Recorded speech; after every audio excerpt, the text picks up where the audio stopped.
όλες είχαν χρήμα κι ήταν οι πόρτες με μανικέτια και χρυσά κουμπιά κι ας μου φαρόντουσαν σαν να μου να πριγκίπισσα.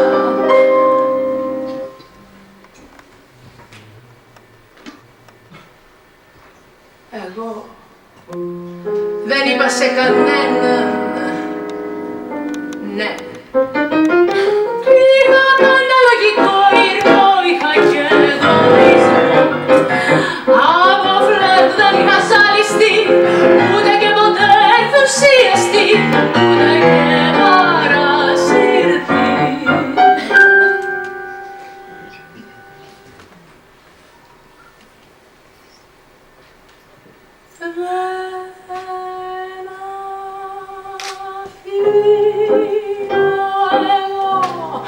Τον κάθε άντρα να με κάνει ό,τι θέλει αυτός, ούτε δείχνω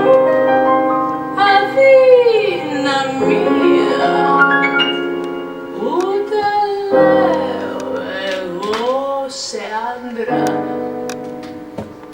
ναι.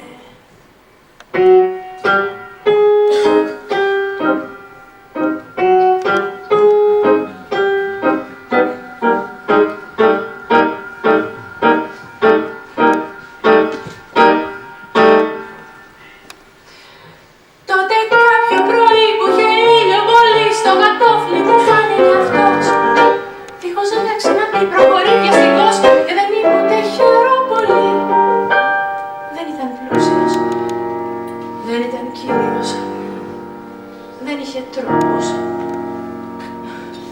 κι ήταν κι άπλητος.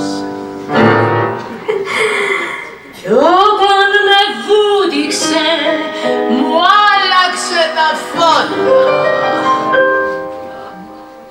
και τότε είπα ναι.